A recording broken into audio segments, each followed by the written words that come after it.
Dere, and welcome to the second video of the series History Lessons with RedWineLover17.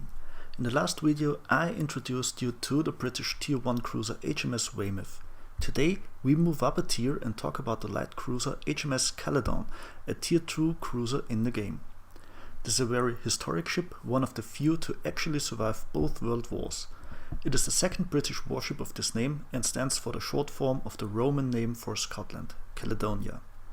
The Caledon is one of the 28 C-class light cruisers and the namesake ship for its subclass Caledon, which consisted of 4 ships.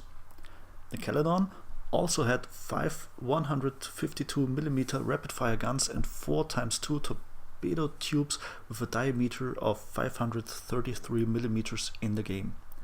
The anti-aircraft guns are also not badly hit in World of Warships Legends, because the ship also had the 2 76mm guns in reality. Deviations only occur when the ship was converted into an anti-aircraft cruiser in 1944, when the Caledon was equipped with larger anti-aircraft guns. With her 40,000 HP, no, not hit points, it's horsepower, the ship could reach a top speed of 29 knots, i.e. 54 kilometers per hour, which also corresponds to the in-game values. The launch of the ship took place on November 25, 1916, and 6 months later the ship was officially commissioned as part of the 1st Light Cruiser Squadron. Already on November 17 of the same year, the fateful sea battle of Helgoland began for the Caledon.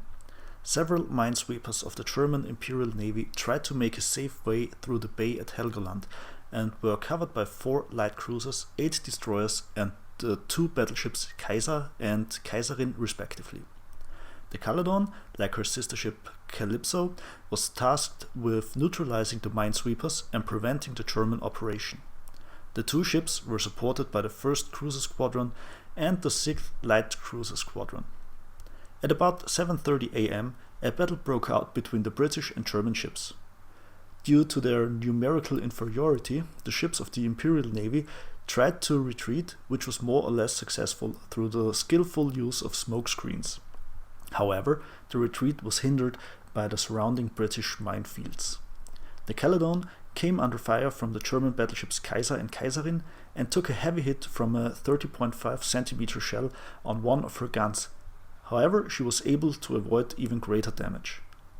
When the German ships had saved themselves in the deceptive safety of their own minefields, this ended the battle as the British ships did not advance any further. In the end, one side suffered heavy damage to the Caledon and 22 sailors were killed, including 5 on the Caledon, and the other side had a sunk auxiliary minesweeper and a heavily damaged light cruiser with a total of 21 sailors killed. Neither side rated the battle a victory. The German Navy was unable to complete its mission successfully, and the British Navy failed to defeat the enemy ships. Seaman John Henry Carles, who died on the Caledon, was posthumously awarded the Victoria Cross for continuing his gunnery duties despite a large shell fragment in his stomach. However, he succumbed to his severe injuries after a short time. In the post-war period, the Caledon was first on a kind of victory tour through the North Sea and called at several ports in Sweden, Norway and Denmark, where the ship could be visited by the population.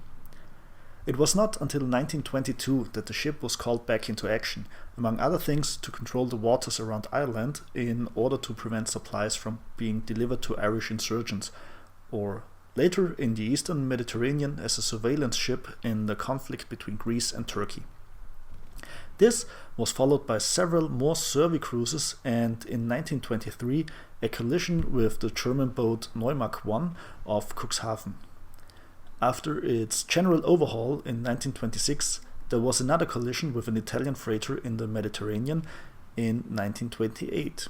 After repairs, the Caledon served as a training ship and troop transport vessel for several years until 1939, when she was assigned to inspect merchant ships in the North Sea for cargoes for the German Reich as part of the Northern Patrol. However, When the German battleships Gneisenau and Scharnhorst sought a way out of the British blockade at the end of November 39, the Caledon, along with other ships, went in search of the German battleships.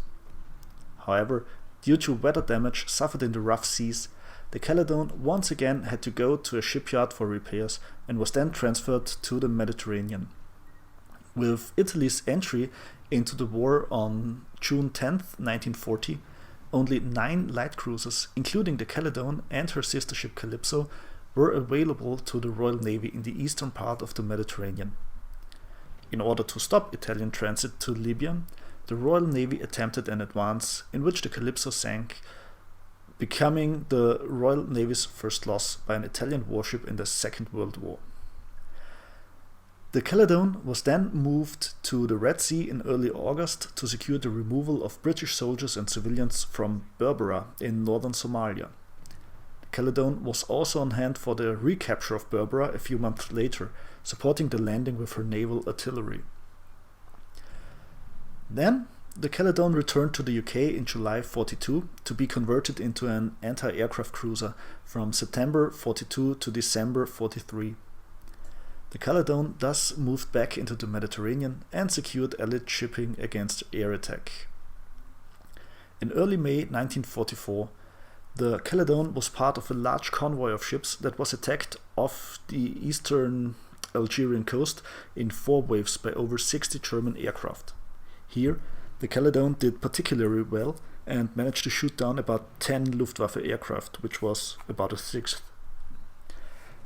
The ship remained in the Aegean until February 45 and was sold for scrapping in January 48. This marked not only the end of the Caledon, but it also marks our end here. If you liked the video, please subscribe. Have a nice day. See you soon, and DRE.